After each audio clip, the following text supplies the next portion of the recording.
Right then, we're off fishing. The time is 6:45. I think we're off to Holyhead, Anglesey, somewhere that way. To be honest, I ain't exactly sure. I might go where I caught that bass off is it Newbury? I know there's some hustle that been coming out there. We've got about an hour drive now. It's borderline freezing. We've got snow forecast tomorrow, haven't we, Joe? I believe. And it's it has been tipping down. It's just stopped, and we've got about an hour drive. So yeah, I don't know what we're fishing for. What the plan is? We got sardines, we got mackerel, we got lug, we got plenty of squid. We got a car full of gear. We got loads of rigs, loads of rods, and we're going on a little adventure. So stay with us. We could end up anywhere. Right, we must be absolutely mad. Borderline freezing. The rain, as you can see, is shocking. How we're going to do about an 120-mile round trip to probably blank, but that's what it's all about, isn't it? So I'll film a bit of the journey with you, and I'll see you when we get to Holyhead. I've messed up a little bit here. The rain, when I checked earlier, I checked locally, should have stopped at 5 o'clock. I've checked Holyhead, and it's got to rain till midnight now. We're nearly halfway there. So as Joe will show you now, we've absolutely had a stinker. So we're going here now, doing like 100 mile, 110 mile or something. It's about 2.5 hours travelling to stand out in the rain, and it's got to rain till midnight. High tide is at 10 o'clock, 10:15. So I thought I'd come here to get out the way of the rain and make a better video, and this could absolutely be a stinker, but sometimes you just got to roll with it, and yeah, it might end up good, but it's not looking good. 21 miles to go. 21 miles to go. As if it's going to rain all night long. We've absolutely balls this. I don't know how I'm going to film because of all the camera equipment. I only even brought waterproofs because when I checked earlier it wasn't. This could really go tits up this session, to be fair. We put a bit of travelling into it and a bit of time. Just coming over Britannia Bridge now. 21 miles away. But yeah, what can you say? What can you do? You can only go and chuck a bait in the water and hope for the best, really. I think a dogfish or a whiting would make it tonight, but there's still, well, I had this big bass from there, didn't I? And it does huss from there, and obviously there's congers and everything, so you just never know, dear. But I think we're going to get soaked and it's going to be a rough one. This is about the 5th gritter we've seen in about the last 10 or 15 minutes, and he's spraying now, he is. I see him spraying, so that's how cold it's got to be tonight. I reckon all this rainwater is going to freeze, because we have seen so many of them in the last, there we go, in the last 10 or 15 minutes. It's unreal. So that's a sign of what we got coming, people. It's all going wrong. Well, the rain has pretty much stopped, and we're like literally about a mile away. So maybe we could be in for a treat. Asda's here. Was here? Where the bloody hell's Asda? I'm sure there was an Asda here. Got Mackie's. Here it is. Found the Asda. Don't even. Hey, it's not my hometown, is it? But yeah, we're going to nip in there, get some supplies, and I'll see you when we get to the mark. Right, we're here now. It's a lot colder and a hell of a lot windier than we thought. Jesus. It is absolutely pummeling in that wind, so apologies straight away for the audio. Here we are. Parked right there, which is a blessing. The wind is cutting into our face and it is cold. If you look down there, you can see it's fishable now. Drops off nice and deep there, and this is our place out the pass. Yeah, you're not going to hear a lot with the wind here, people, I'm not going to lie. It is howling in, with the ferries in the background and that. Me and Joe have just said, we've got a couple hours here now, till high tide. If we can get a fish between us, it's job done. All the bait's still froze, we've got the drop net here to drop in. What I'm going to do is I'm going to get set up, show you how I'm fishing, and we'll chuck the rods in and we'll set the camera up, and well, your guess is as good as mine. Let's do it. Well, that's the drop net in.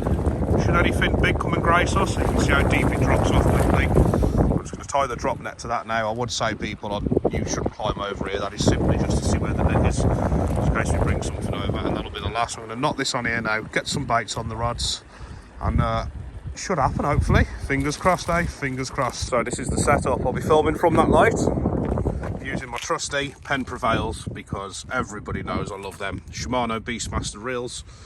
The right rod, we fished on one of my 2-up flappers with a 6-ounce gripper. That's my flapper. Just be fishing little bits of squid and worms, relatively small baits. One about 4 foot, 5 foot off the bottom, and one about 2 foot. And the other rod, my left rod, is going to be what I call the big fish rod. That's on a pulley panel, obviously, so it slides.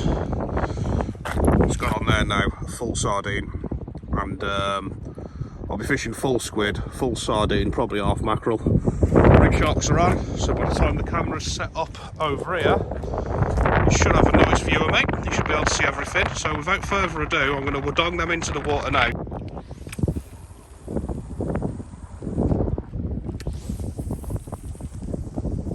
Both rods are in now.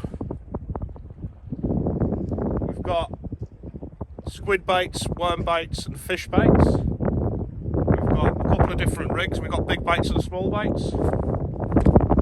Can't really do no more than that, can you, people? Let's keep our eye on them tips now. Let's hope something goes off, yeah? Oh, right. I watch your videos tonight on YouTube all the time. Oh, do you? Yeah? You're right, mate, yeah? Nice to meet you, matey. Nice to meet you. The guy just pulled over. He's out fishing. You probably heard him on camera, actually. First thing he's done is walk down. Oh, watch all your videos on YouTube. Joe just said, you can't take me anywhere. I could be out shopping, I could be in a restaurant eating food, walking down the street. Well, apologies for the wind. It's really hard to hear anything that I'm trying to say, but I think it was somewhere along the lines of, Joe said, you can't take me anywhere now. And it's true. We've been out for meals. I've been shopping. I've been walking down the street. I was out the other day around Bangor. You know, the bars and the pubs we went in, there was people going, yep, you're that fisherman. Oh, gamekeeper John, buying drinks and everything. It can get a little cringy sometimes, but at the same time, it's also nice. So we definitely spreading the fishing love. And it's good to see how popular the channel's getting and how many people that are being influenced to get into fishing and stuff as well.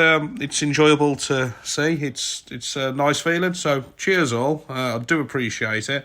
Now let's try and get some fish here, because this wind started cutting in horrendously now, and the weed moved in, and we was freezing cold. So yeah, sorry you can't hear much, but it is what it is. Whoa, sardine in the face. Oh, it has. Turn that torch off. Sardine's been pecked alive by crabs, and there's weed around. But that's still a bait a fish would have, and it was still presented. The hook's still there. I might just wrap a bit of squid to that and send it out again. Right, let's have a look at the other bait then.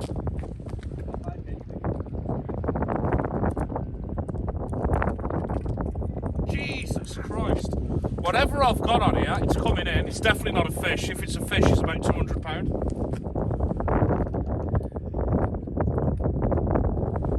It's coming in, look.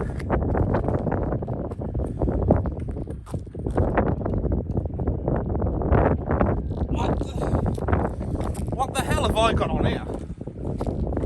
If it's a fish, it's not a fish because it's not kicking, but it's something massively heavy coming in slow. It makes you wonder sometimes, doesn't it? I want to get it in to see what it is. It's definitely coming in, look.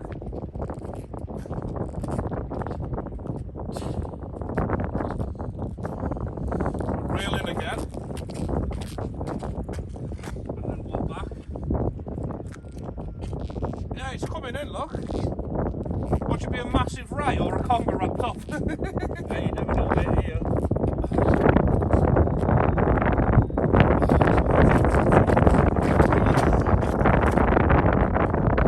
It could just be that it's bouncing over rocks and that, but I felt a little kick then.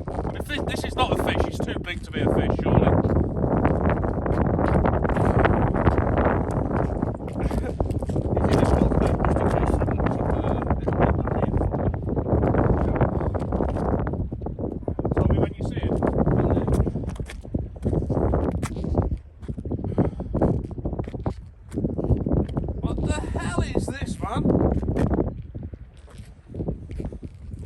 Freaking out a little bit because you never know, do you?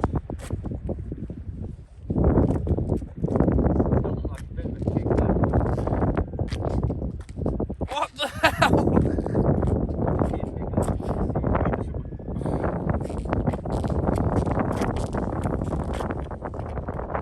It's close now. It's a massive piece of seaweed. Wait till you see this. I was wondering at first, what is that coming in? It was like really heavy. Right, let's have a look anyway. I thought I was into. Well, I didn't think I was into something. I thought I was more wondering what the hell could that be. You know what I mean? You just don't know what you're gonna pluck from out there, do you? I'll show you what it is. It's a massive lump of seaweed. Look at that for a piece of seaweed. Let's watch it don't flick out, mate. You're never getting that off. He's not.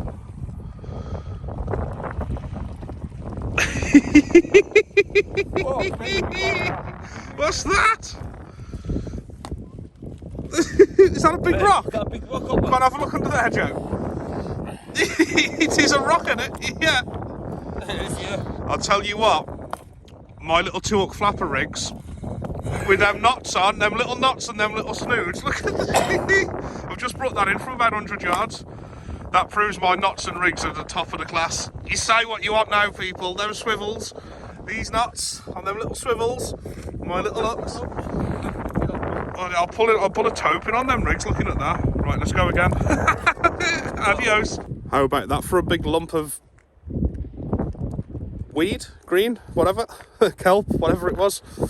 Honestly, that rod was about 80 yards, 100 yards out. I absolutely wellied it, and as soon as I picked it up, it was stuck into it. Big brick on it. I've had to get it and just keep walking back, get a bit more. The hook points are still perfectly sharp, and none of the knots have moved. And the pressure I had to get out, I reckon I could land a taupe or a bloody 50-pound conger eel on that 2-hook flapper, as long as the hook was set properly.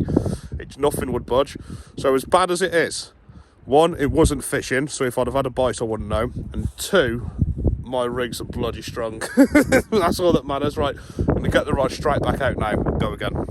Snow tomorrow, yeah? Well, having checked the weather app, it was actually -1 that night, and it was forecast snow for the next day as well. The wind picked up and we was just freezing, and all that was happening was weed and weed. We just couldn't present the bait. We were just getting weeded and weeded and weeded. We looked in the water and all you could see was weed and debris blowing everywhere. That's when we knew we was fighting a losing battle. Oh, this is a nightmare.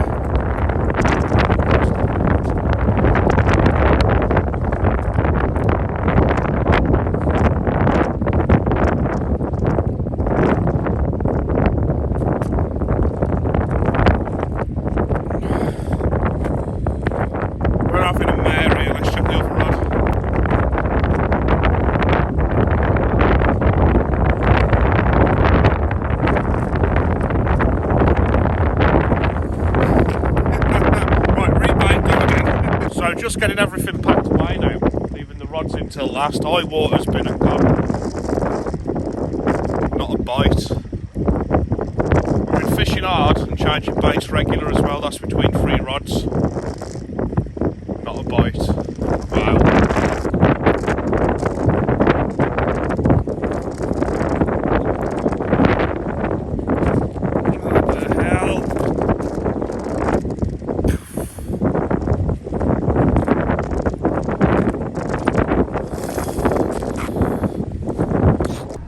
What do you reckon, mate? Bunch of blankers, mate. A bunch of blankers. Literally blankers. Oh, it's so cold. I think I had 10 casts, 5 casts on each rod. Got a runny nose now from the weather. No, mate, that's just the smell of your bait. The smell of the bait. Or something else. You're corny, mate. But I think I had 5 casts. Well, on each rod, 10 casts. I think 9 of them come back with weed and snags on. All in the side there, blowing in the side, is just snags and weed and bits of kelp. It's bad. It's like a kelp soup out there, and at the seats it's just washing To be up honest, mate, everywhere. I don't know, I never snagged. Did you not snag? Nope. See, the joys of 60 yards in about 20 yards. Well, yeah, I was sending it, wasn't I? Fair enough. But anyway, none of us had a bite. No, it was shite. It was about 3 hours fishing there in a good spot on the breakwater, or opposite the breakwater, before I get corrected. Nothing. See you in the next video. Hopefully I can get you something then. Adios. Bye, Ta-ra, people. ta-ra.